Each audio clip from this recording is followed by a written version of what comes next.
if I'm not mistaken, Lamont, I think I read something that he reached out to Lomachenko's side and see if they were interested.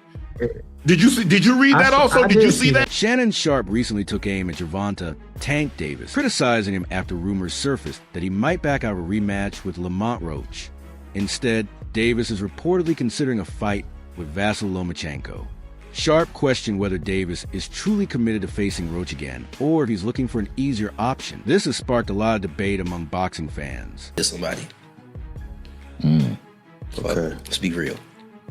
So now we got a new person. Thank God. So now we got Lamont Roach. If I have it my way, Shakur and Tank, y'all go ahead and fight. Y'all go ahead and do that. Y'all go ahead and do that. Let me fight Lamont. I like that.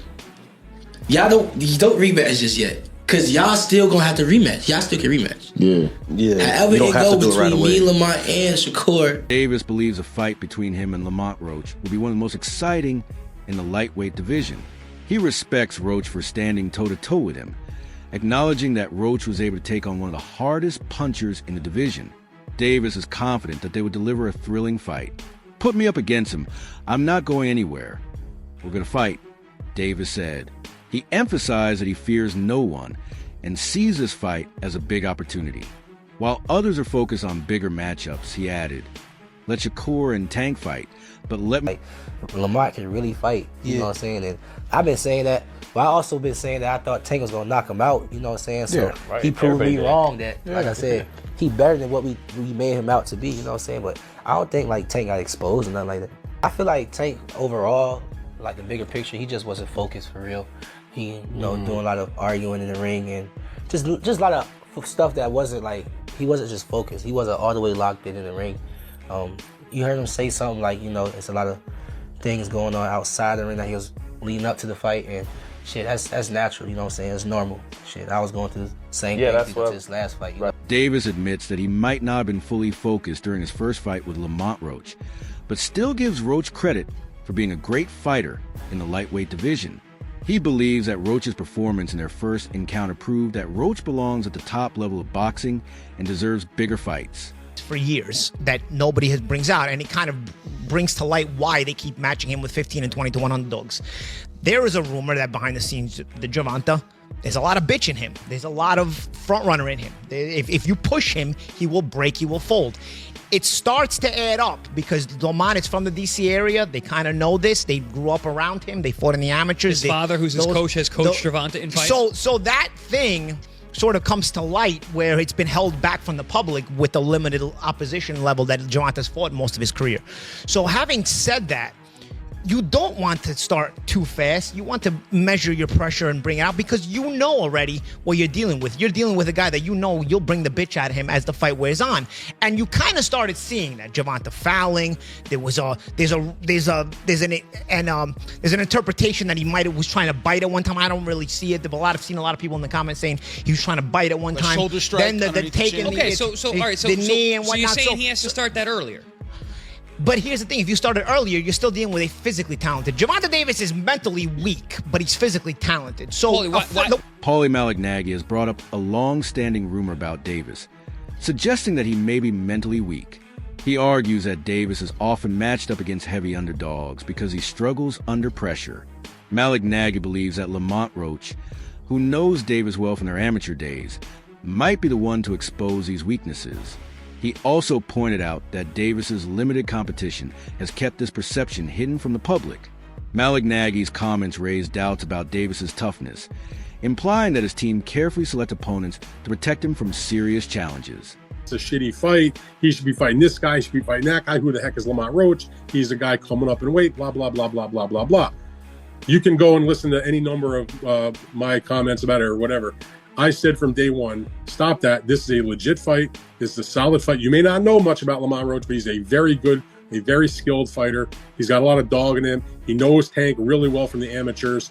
They fought 2 times, not like he won, but he knows him. He's been around him. They sparred together. He was coached by, Tank Davis was coached for a little. Boxing analyst Dan Raphael has shared his thoughts on the potential rematch between Gervonta, Tank Davis, and Lamont Roach Jr. He believes the rematch will likely end the same way as their first fight, but with even more tension surrounding it. The controversy from their initial encounter has made the rematch even more exciting for fans. I think it's going to be a much bigger fight than the first one, and I am very much looking forward to seeing them do it again. And to see Tank not take a timeout in the middle of a round and take a knee after he gets hit with a jab, and the referee roll over like a dog and allow it. Not allowed in boxing.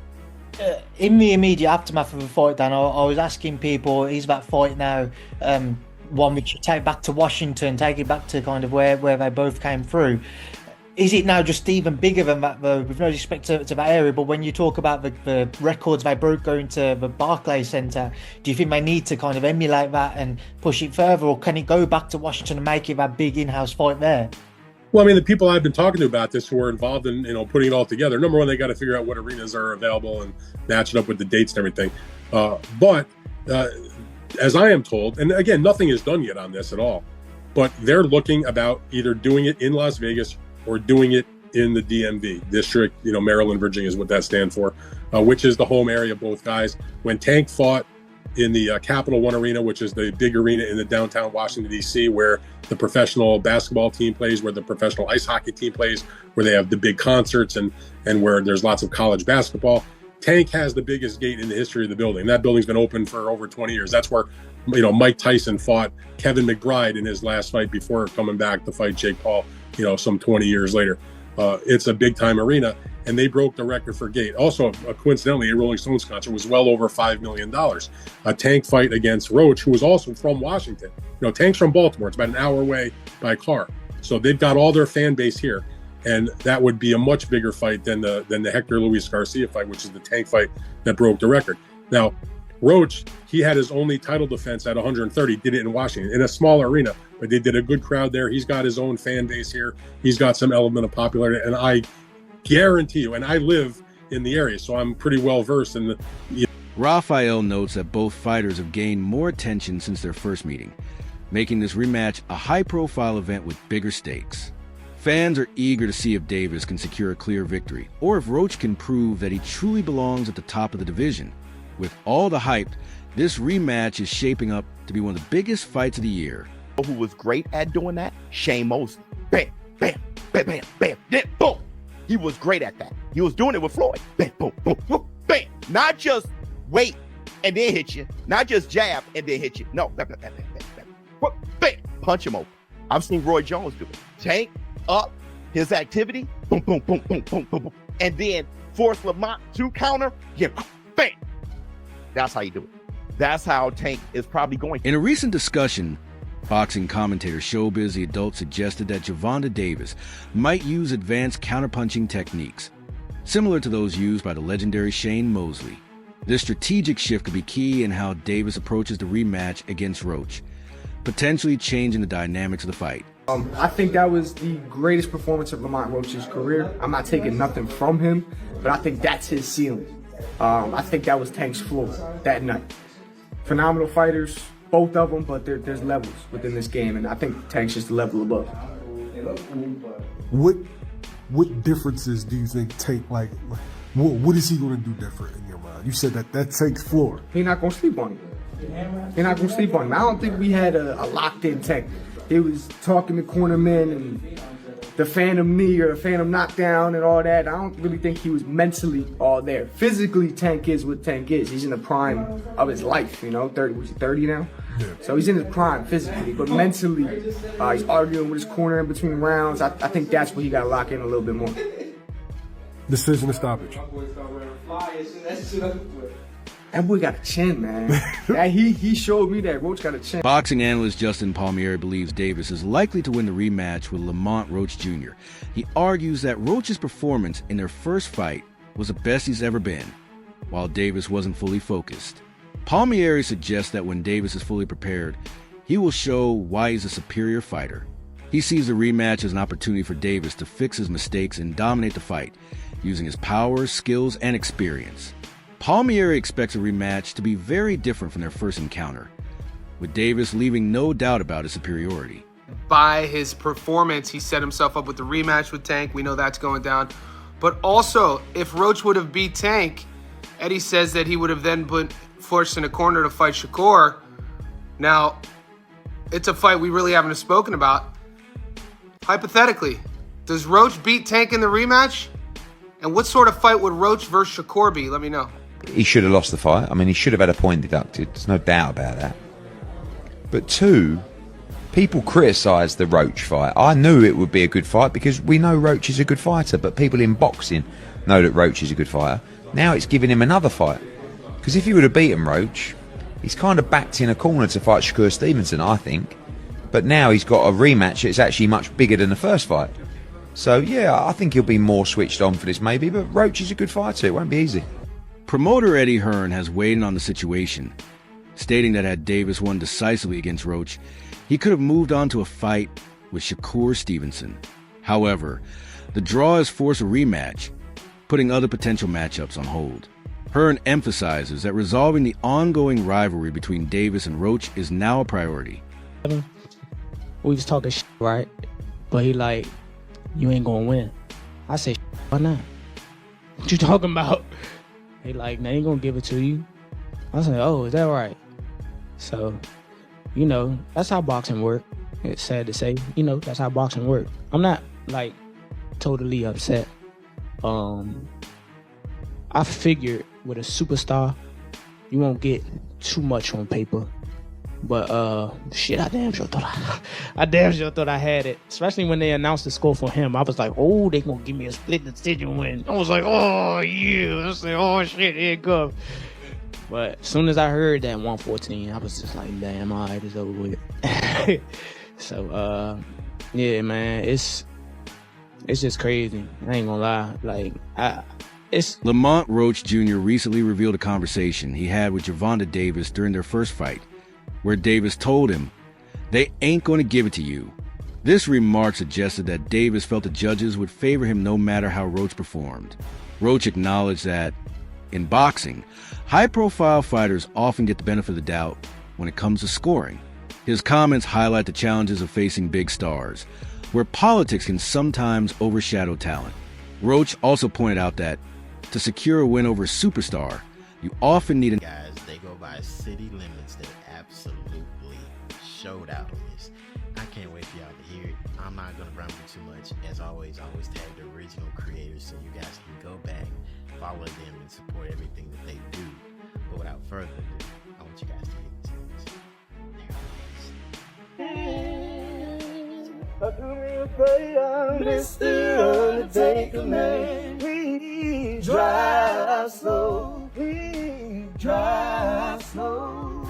And my mother, that's my mother. And my mother, that's my mother. And my mother, that's my mother. Oh, I can remember. That's my mother. My mother, that's my mother. And my aching head, that's my mother. My mama used to tell me, that's my mother. And my little baby, that's my mother. Oh, that's my mother. That's my mother. That you hauled into the grave. Listen, I want to bring back that last little part again, if I could, y'all. I want to bring back that last little part because, oh my gosh. I don't know if y'all heard, I don't know if y'all caught that, but listen. That's my mother. And my little baby, that's my mother. Oh, that's my mother. That's my mother.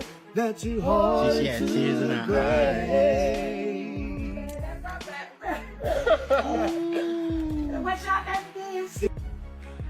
Listen, that is the end of the video. I do not know if there's more, but City Limits, if y'all see this and there's more, send it to me because I would love to react to the full thing.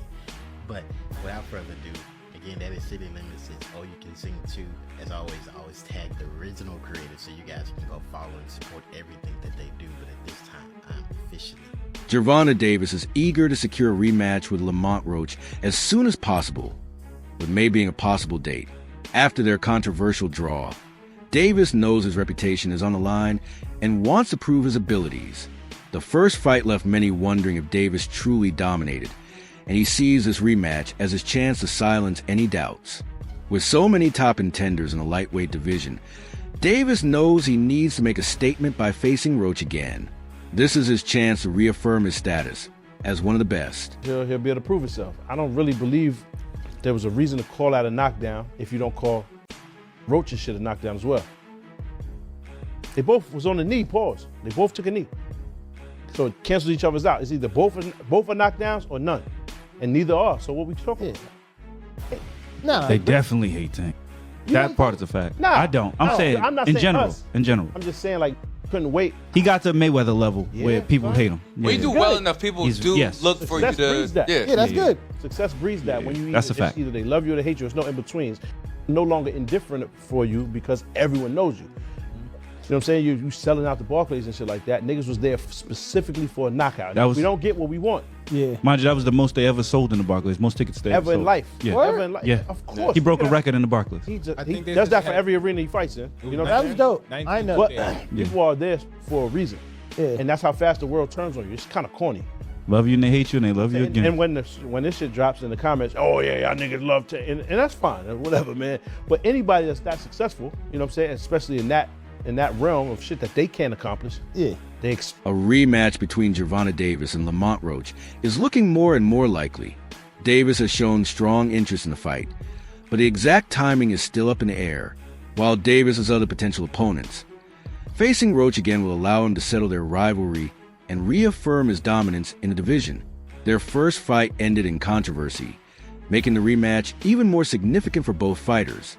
With Davis eager to prove himself and Roach looking to build on his momentum, this fight could be a defining moment in their careers. Fans are eagerly awaiting official confirmation. Expect greatness and excellence at all times. That's it for today's video. Stay tuned for more updates, and until next time,